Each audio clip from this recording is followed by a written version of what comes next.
Hello friend, तो कैसे हैं आप लोग? आई होप सब अच्छे होंगे। हम देख रहे थे oxygen transport and storage system, ठीक, जिसमें से हम लोग मायोग्लोबिन एंड हीमोग्लोबिन को देख चुके थे प्रीवियस वीडियो पे। आपका मायोग्लोबिन क्या होता है? जो भी ऑक्सीजन हम बाहर से लेते हैं उसको स्टोर करने का काम करता है, ठीक। और जो स्टोर हुआ ऑक्सीजन है उसको पूरे बॉडी में पहुंचाने का काम करता है आपका हीमोग्लोबिन, ब्लड के थ्रू, ठीक। हीमोग्लोबिन का मतलब होता है ब्लड। तो ये ब्लड जो होता है आपका ऑक्सीजन को पूरे शरीर में पहुंचाने का काम करता है, मतलब एक स्थान से दूसरे स्थान पर पूरे बॉडी में सर्वाइव करने का काम करता है, ठीक। तो इसको हम प्रीवियस वीडियो में इसका स्ट्रक्चर वगैरह सब कुछ देख चुके थे। आज हम देखने वाले हैं क्या? Heme, erythrin and hemocyanin. Heme, erythrin और हीमोसाइनिन। तो ये हीम, एरिथ्रिन और जो हीमोसाइनिन है आपका, ये आपके नॉन हीम प्रोटीन होते हैं। नॉन हीम का मतलब होता है इसमें ब्लड नहीं पाया जाता। मतलब इसमें जैसे हम लोग ह्यूमन बॉडी में ब्लड क्या होता है, रेड कलर का देखने को मिलता है, ठीक। तो इसमें रेड कलर ना होकर आपके अलग टाइप के कलर होते हैं, या तो ग्रीन हो सकते हैं या ब्राउन टाइप से हो सकते हैं। ये आपको कहाँ देखने को मिलेंगे? इन वर्टिब्रेट्स में। इन वर्टिब्रेट्स में आपको देखने को मिलेंगे। इन वर्टिब्रेट्स का मतलब वे जीव जंतु जैसे आपके आर्थ्रोपोडस हो गए, मोलस्का हो गया, जैसे आपके मोलस्का, तिलचट्टे हो गए, जितने भी छोटे जीव जंतु हैं उनमें आपको देखने को मिलता है। देखिएगा उनको अक्सर जो उनका बॉडी का ब्लड होता है वो रेड कलर ना होकर किसी अलग प्रकार का होता है, तो उसी में आपका पाया जाता है हीम, एरिथ्रिन एंड हीमोसाइनिन। तो हम लोग हीमोग्लोबिन और मायोग्लोबिन को तो अच्छी तरीके से देख चुके थे, उसका स्ट्रक्चर वगैरह। आज हम देखेंगे हीम, एरिथ्रिन और हीमोसाइनिन पूरा बेसिक तरीके से, ठीक। तो चलिए आगे देखते हैं। ये होता है आपका हीम, एरिथ्रिन। यदि इसकी इंट्रोडक्शन की बात करें तो इसमें होता है आपका heme, erythrin is a non heme. यहाँ पर होगा आपका non heme, non porphyrin ring. आप देखे होंगे मायोग्लोबिन में आपका पोरफायरिंग रिंग मिलता था, नाइट्रोजन से जुड़ा हुआ, आयरन से जुड़ा हुआ 4 पोरफायरिंग रिंग देखने को मिलता था। तो ये आपका नहीं पाया जाता है किसमें? हीम, एरिथ्रिन एम हीमोसाइनिन में। और आपका नॉन हीम मतलब ये आपके नॉन ब्लड सेल्स बोल सकते हैं इसको। आयरन का जो इसमें ऑक्सीडेशन स्टेट होता है +2 होता है, ठीक।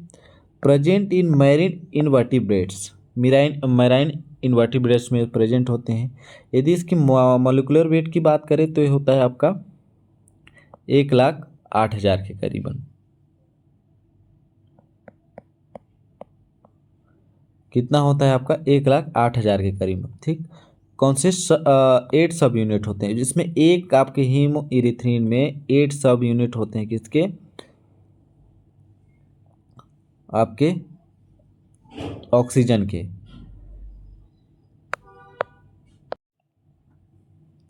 इसमें जो ऑक्सीजन होता है आपका पर ऑक्साइड से बाइंड होता है। पर ऑक्साइड आपका O2-2, ठीक। यदि हम इसकी स्ट्रक्चर की बात करें तो दोनों स्ट्रक्चर को एक ही साथ देखते हुए चलेंगे। क्या आपका डीऑक्सीफॉर्म एंड ऑक्सीफॉर्म। तो यहाँ पर हम देखेंगे डीऑक्सीफॉर्म एंड ऑक्सीफॉर्म।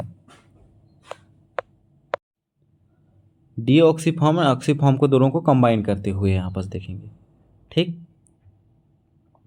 तो इनका जो स्ट्रक्चर होता है आपका कॉम्प्लेक्स, मतलब ये आपका हीम, एरिथ्रिन, हीमोग्लोबिन और मायोग्लोबिन से डिफरेंट होता है। तो यहाँ पर आपके 2 आयरन एटम होंगे, एक आयरन एटम यहाँ पर और एक आयरन एटम यहाँ पर प्रेजेंट होता है। इसके साथ आपके हिस्टिडीन ग्रुप जुड़ा होगा 3, एक हिस्टिडीन यहाँ से और एक हिस्टिडीन यहाँ, एक हिस्टिडीन यहाँ और एक हिस्टिडीन आपके लेफ्ट साइड में 3 हिस्टिडीन एंड राइट साइड में 2 हिस्टिडीन। यहाँ हम डीऑक्सीफॉर्म की बात कर रहे हैं, ठीक। इसको दोनों को कंबाइन करने के लिए एक बेस बना होता है आपका OH का, ऐसे, ठीक। इसके बाद पर ऑक्साइड से बाइंड होता है। पर ऑक्साइड से मैं बताया O2-2, ठीक। तो यहाँ पर कैसे होगा? एक ऑक्सीजन यहाँ, एक ऑक्सीजन यहाँ। इसके बाद ये दोनों ऑक्सीजन को जो कंबाइन कर, इसका भी ऑक्सीजन होगा एक ऑक्सीजन, ऐसे। तो इनको, इन दोनों ऑक्सीजन को कंबाइन करने के लिए आपका एक ब्रिज का काम करता है यहाँ पर ग्लूटामिक एसिड, और यहाँ पर एक काम करता है आपका एस्पेरेटिक एसिड। समझ में आ गया। इसकी कोऑर्डिनेशन की बात करें तो इसकी कोऑर्डिनेशन नंबर आपका 6 होगा। इसकी कोऑर्डिनेशन की बात करें हम तो इसका कोऑर्डिनेशन नंबर आपका कितना होता है, आपका 5 होता है, क्योंकि यहाँ पर 3 हिस्टिडीन ग्रुप जुड़ा हुआ है, यहाँ पर आपका 2 ही जुड़ा हुआ का। यदि ऑक्सीडेशन की बात करें हम तो यहाँ पर सेकेंड ऑक्सीडेशन स्टेट में आयरन होता है, ये भी आपका सेकेंड ऑक्सीडेशन में आयरन होता है। ठीक, तो इसमें यदि कंपैरिजन की बात करें हम, 1 मिनट रुक जाइएगा।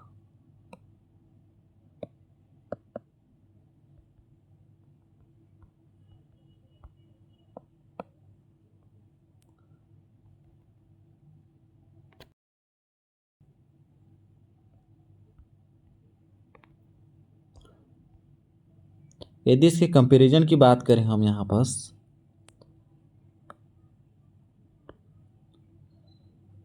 तो आयरन कितना ऑक्सीडेशन स्टेट में है आपका, सेकेंड ऑक्सीडेशन स्टेट में, दोनों में। ठीक, तो इसका इलेक्ट्रॉनिक कॉन्फ़िगरेशन कैसा होगा आपका D6 4s2। तो यदि सेकेंड ऑक्सीडेशन स्टेट में है तो 4s2 से इलेक्ट्रॉन बाहर निकल जाते हैं। तो कौन से ऑक्सीडेशन स्टेट में है आपके, D6 में है। ठीक, तो D6 में यदि हम बात करें इलेक्ट्रॉन स्पिन रेजोनेंस की, ये क्या होगा आपका, हाई स्पिन होगा।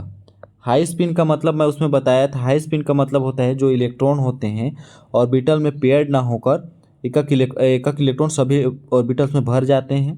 ठीक, जैसे सपोज कीजिए आपका ए ऑक्टाहेड्रल कॉम्प्लेक्स है।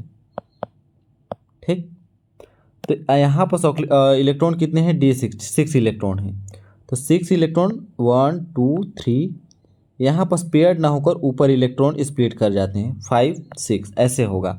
तो आपके T2G में आपके 4 इलेक्ट्रॉन और EG में आपके 2 इलेक्ट्रॉन आ जाते हैं। तो ये आपका, जैसे ESR की बात किए थे हम, इलेक्ट्रॉन स्पिन रेजोनेंस की, तो इसको पहचानने का क्या तरीका है, यदि आपको एक भी अनपेयर इलेक्ट्रॉन देखने को मिले तो आपका ESR एक्टिव होता है। ठीक, तो ये क्या होगा आपका, ESR एक्टिव होगा। कैसे, ESR एक्टिव होगा या इनएक्टिव, इसके लिए आपको क्या करना होगा, ये आपका इनएक्टिव होगा। इसका रीज़न क्या है पता है आपको, जैसे सपोज कीजिए इस आयरन का ऑक्सीडेशन नंबर हम निकाले थे 2, और दूसरे आयरन का भी तो ऑक्सीडेशन नंबर कितना है आपका, 2 ही तो है भाई। तो यदि हम दूसरे का भी इलेक्ट्रॉनिक कॉन्फ़िगरेशन निकालेंगे, दूसरे का भी, तो सेम इलेक्ट्रॉनिक कॉन्फ़िगरेशन आएगा, यहाँ भी 2 इलेक्ट्रॉन आएगा और यहाँ भी आएगा, क्योंकि यहाँ पर इलेक्ट्रॉन के जो आपके ऑक्सीडेशन नंबर है वो आपका सेम है। तो ये जो 2 इलेक्ट्रॉन अनपेयर हैं ये दोनों आपस में कपल कर जाते हैं एंटी फेरोमैग्नेटिक के थ्रू, तो इसलिए ये पेयरिंग हो जाते हैं। पेयरिंग होने के कारण यहाँ भी आपके 2 अनपेयर्ड इलेक्ट्रॉन हैं, यहाँ भी 2 अनपेयर्ड इलेक्ट्रॉन हैं, और ऊपर में भी और ऊपर में भी। तो ये दोनों आपस में पेयरिंग कर जाएंगे और ये दोनों आपस में पेयरिंग कर जाएंगे, तो ये क्या होता है आपका, ESR इनएक्टिव होता है। इतना याद रखिएगा। ठीक, यदि बात करें हम ऑक्सीफॉर्म की, तो ऑक्सीफॉर्म में क्या करता है, आपके ऑक्सीजन से बाइंड करता है। ठीक, तो ये आपके हाइड्रोजन बॉन्ड के थ्रू जुड़ने लगता है। जैसे आयरन हो गया आपके, 2 आयरन हो गए, यहाँ पर हिस्टिडीन कितना है आपका, 2 हिस्टिडीन, यहाँ भी आपके 2 हिस्टिडीन। ठीक, यहाँ पर आपके 3 हिस्टिडीन, यहाँ पर आपके 3 हिस्टिडीन, और यहाँ भी आपके 3 हिस्टिडीन। स्ट्रक्चर में कोई चेंज नहीं रहेगा, नीचे के स्ट्रक्चर में oxygen oxygen oxygen oxygen, aspartic acid, अरे ग्लूटामिक एसिड। ठीक, सेम इसके जैसे। लेकिन यहाँ पर जो ऑक्सीजन, एक और ऑक्सीजन आके बाइंड हो जाता है, वो क्या करता है, ऑक्सीजन यहाँ जुड़ गया, एक ये हो गया ऐसे। ठीक, एक इसके बाद एक ऑक्सीजन यहाँ से आपका अटैच हो जाता है, O2 आके अटैच हुआ, तो आपका स्ट्रक्चर यहाँ पर बनेगा ऐसे। ये क्या होगा आपका, हाइड्रोजन बॉन्डिंग के थ्रू इस टाइप का स्ट्रक्चर आपको देखने को मिलेगा आपका ऑक्सीफॉर्म में, ऑक्सीहीम में। हम अभी हीम का ही देख रहे हैं। तो यदि हम बात करें इसकी भी ऑक्सीडेशन नंबर की, तो यहाँ पर आयरन का ऑक्सीडेशन नंबर होगा आपका 3rd। ठीक, और इस आयरन का भी ऑक्सीडेशन नंबर आपका हो जाएगा 3rd। तो यदि आयरन की ऑक्सीडेशन नंबर आपका 3rd है, मतलब 3 इलेक्ट्रॉन बाहर से निकालना, तो 3D6 4s2। तो 3D, यदि 3 ऑक्सीडेशन नंबर है तो आपका 3D5 में आ जाता है। तो ये क्या होता है आपका, ये भी आपका हाई स्पिन होगा। तो यदि हम बात करें इलेक्ट्रॉन की तो कैसे कैसे होगा, 1 2 3 4 5 ऐसे। ठीक, अब हम बात कर रहे हैं सिर्फ एक आपके आयरन की, तो यहाँ पास 2 आयरन प्रेजेंट है, तो सेम ये भी वैसे ही करेगा, आपस में कपल करेगा। ये हम तो अभी एक आयरन का ऑक्सीडेशन नंबर निकाले हैं, यहाँ पास सिर्फ इस आयरन का ऑक्सीडेशन नंबर निकाले हैं, इस आयरन का भी ऑक्सीडेशन नंबर आएगा सेम टू सेम। तो ये भी क्या होगा आपका ESR इनएक्टिव होगा। इसको आप अपने से लिख लीजिएगा, अभी हम पूरा नहीं लिख रहे हैं। ये भी आपका सेम होगा, 2 इलेक्ट्रॉन ऊपर 3 इलेक्ट्रॉन नीचे। ये भी आपके आपस में एंटी फेरोमैग्नेटिक के थ्रू कपल कर जाते हैं, तो पेयर्ड हो जाते हैं, इसलिए आपका ESR इनएक्टिव हो जाता है। तो ये हो गया पूरा कहानी किसका, हीम का। अब बात करें हम हीमोसाइनिन की, तो haemocyanin is a non porphyrin ring. ये भी सेम होता है, इसमें भी नॉन हीम प्रोटीन होता है और नॉन पोरफायरिंग रिंग होता है। इसमें आयरन की जगह पे आपका कॉपर को सेंट्रल मेटल यूज किया जाता है।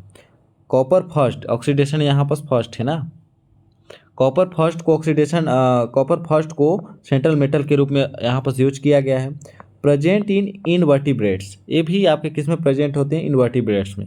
मोलिकुलर वेट की बात करें तो वेरी हाई होता है, बहुत ज़्यादा हाई होता है, जिसका हम निश्चित अनुमान नहीं लगा सकते। ऑक्सीजन बाइंड इन तो पर ऑक्साइड, ये भी आपके ऑक्सीजन किससे बाइंड होते हैं, आपके O2- से। यदि हम इसकी स्ट्रक्चर की बात करें तो आयरन का क्या होगा, सेम 2 आयरन बना लीजिए, नहीं 2 कॉपर बना लीजिए यहाँ पास। ठीक, ऑक्सीडेशन नंबर कितना है आपका, फर्स्ट। यहाँ पास हम बात कर रहे हैं डीऑक्सीफॉर्म की, ये हो गया आपका ऑक्सीफॉर्म। ठीक, तो ये जुड़ा होता है आपका हिस्टिडीन से, 3 हिस्टिडीन से, या एक हिस्टिडीन यहाँ से, एक हिस्टिडीन यहाँ से, एक हिस्टिडीन यहाँ से। सेम इसी प्रकार हिस्टिडीन यहाँ और एक हिस्टिडीन यहाँ पास। ठीक, तो ये आपस में क्या करते हैं, आपस में बाइंडिंग कर लेते हैं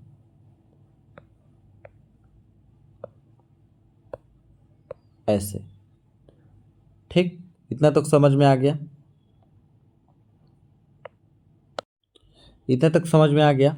अब यहाँ पर देखिए कॉपर कौन से ऑक्सीडेशन स्टेट में है, आपके फर्स्ट ऑक्सीडेशन स्टेट में है। ठीक, कॉपर यदि फर्स्ट ऑक्सीडेशन स्टेट में है तो इसका इलेक्ट्रॉनिक कॉन्फ़िगरेशन क्या होगा था, नॉर्मल कॉपर की बात करें तो इसका होता है D10 4s1 होता है। ठीक, तो यदि हम बात करें फर्स्ट ऑक्सीडेशन स्टेट की, तो ये जो इलेक्ट्रॉन है आपके 4s का, वो तो बाहर निकल जाएगा, बाहर मतलब वो किसी और को डोनेट कर दिया, तो इसका हो गया इलेक्ट्रॉनिक कॉन्फ़िगरेशन 3D10। 3D10 में क्या होगा आपका, आपके डी ऑर्बिटल्स में पूरे में इलेक्ट्रॉन भरे रहेंगे, इलेक्ट्रॉन मतलब फुल फील्ड होंगे, पेयर्ड में होंगे। तो D10 में बात करें तो ये आपका ESR क्या होगा, आपका इनएक्टिव होगा। इनएक्टिव होने का क्या है कि एक भी अनपेयर्ड इलेक्ट्रॉन इसमें नहीं है। यदि मैग्नेटिक की बात करें तो ये होगा आपका डायामैग्नेटिक। आप वहाँ पर पेयरिंग एंड अनपेयरिंग इलेक्ट्रॉन को देखकर मैग्नेटिक फील्ड को भी बता सकते हैं। ठीक, यदि पूरे पेयर्ड इलेक्ट्रॉन हैं, सभी में इलेक्ट्रॉन भरा हुआ है 2-2 इलेक्ट्रॉन, तो डायामैग्नेटिक होता है। यदि एक भी अनपेयर्ड आपको इलेक्ट्रॉन देखने को मिले वो आपका होता है पैरामैग्नेटिक। ESR इनएक्टिव क्यों हुआ, इनएक्टिव होने का क्या रीज़न है, क्योंकि इसमें इलेक्ट्रॉन पूरे पेयर्ड हैं। ये हाई स्पिन कॉम्प्लेक्स बोल सकते हैं इसको, हाई स्पिन भी करेगा तब पर भी इसमें पूरे इलेक्ट्रॉन भरे रहेंगे। यदि हम बात करें अब ऑक्सीफॉर्म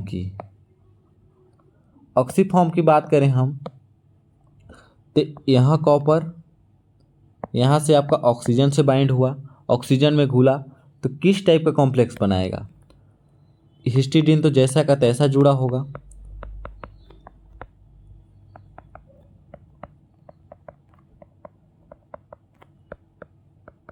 ऐसे। ठीक, यहाँ पर 2 ऑक्सीजन आके आपस में जुड़ जाते हैं ऐसे, क्योंकि यहाँ पर ऑक्सीजन आपका जुड़ा हुआ ऑक्सीफॉर्म पहले भी विदाउट ऑक्सीजन काम कर रहा था, यदि उसमें ऑक्सीजन जुड़ता है तो आपका कॉम्प्लेक्स इस टाइप का बन जाएगा ऐसे ऐसे ऐसे। ठीक, तो यहाँ पर जो कॉपर होगा आपका, सेकेंड ऑक्सीडेशन स्टेट में कन्वर्ट हो जाता है। दोनों जो कॉपर हैं आपके सेकेंड ऑक्सीडेशन स्टेट में कन्वर्ट हो गए।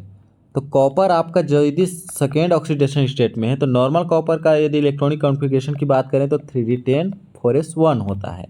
ठीक, तो कॉपर यदि आपके सेकेंड ऑक्सीडेशन स्टेट में है तो इसका इलेक्ट्रॉनिक विन्यास क्या होगा आपका? इसका इलेक्ट्रॉनिक विन्यास होगा आपका 3d9 होगा। तो 3d9 होगा इसका इलेक्ट्रॉनिक विन्यास। तो इसमें भी आपके पूरे अनपेयर्ड इलेक्ट्रॉन एक न एक देखने को मिलेगा। जैसे पूरा का नहीं बना रहा हूँ मैं डी ऑर्बिटल का, जैसे इस टाइप से होगा ना, 1 2 3 4 5 6 सॉरी ये हो गया आपका डी ऑर्बिटल। ऐसे तो कितने इलेक्ट्रॉन हैं आपके? 9 इलेक्ट्रॉन, 1 2 3 4 5 6 7 8 9। एक अनपेयर्ड इलेक्ट्रॉन बच गया। ठीक, एक अनपेयर्ड इलेक्ट्रॉन बचा है आपका एक कॉपर में, एक कॉपर की बात कर रहे हैं अभी।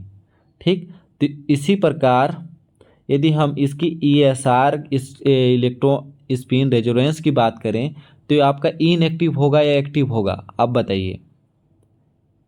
एक अनपेयर्ड इलेक्ट्रॉन बचा तो हम सपोज कीजिए अभी इसको ESR एक्टिव मान लेते हैं। ठीक, लेकिन एक कॉपर और भी तो बचा है जिसका भी ऑक्सीडेशन नंबर आपका सेकेंड ही है, तो उसका भी इलेक्ट्रॉनिक विन्यास सेम होगा 3d9। तो एक और ऑर्बिटल्स में आपके एक अनपेयर्ड इलेक्ट्रॉन बचेगा ही बचेगा। तो ये जो इलेक्ट्रॉन बचा है आपका यहाँ और यहाँ, ये एक दूसरे में आपस में कपल करके क्या कर जाते हैं? पेयर्ड हो जाते हैं। तो ये इसलिए ESR इनएक्टिव होता है। ESR क्या होता है आपका? इनएक्टिव। समझ में आ गया? ये सारी इनएक्टिव हो गया। और मैग्नेटिक फील्ड की बात करें तो यदि अनपेयर्ड इलेक्ट्रॉन एक भी नहीं है तो ये क्या होता है आपका? डायामैग्नेटिक होता है, डायामैग्नेटिक। तो ये हो गया आपका क्या? हीमोसाइनिन एवं हीम इरिथ्रिन। इसका रंग जो होता है, कॉपर का रंग आपको पता होगा हमेशा ग्रीन कलर का होता है कॉपर। ठीक, ब्लू कॉपर जैसे सुने होंगे जो आपके तिलचट्टे वगैरह में पाए जाते हैं। तो इसका जो ब्लू कलर आता है क्यों आता है? ये आता है आपका ligand to metal charge transfer के कारण आता है। और इसका भी मोलस्कस का भी हल्का रेड कलर क्यों? Ligand to metal charge transfer के कारण आता है। इसको याद रखिएगा कि हीमोसाइनिन में जो आपका ग्रीन कलर होता है किसके कारण होता है? तो इसको बोल दीजिएगा लिगेंड से मेटल की ओर चार्ज ट्रांसफ़र के कारण इसका कलर क्या होता है? ग्रीन होता है। तो आई होप आपको अच्छे से क्लियर आया होगा। हीमरिथ्रिन एंड हीमोसाइनिन ये oxygen transport and storage system होता है। ठीक, बायोलॉजिकल केमिस्ट्री का मोस्ट इंपॉर्टेंट क्वेश्चन होता है। आपके लिए यदि नोट के लिए हेल्पफुल रहा होगा तो प्लीज़ सब्सक्राइब कर दीजिएगा। मिलते हैं अगले नेक्स्ट वीडियो में, तब तक के लिए धन्यवाद।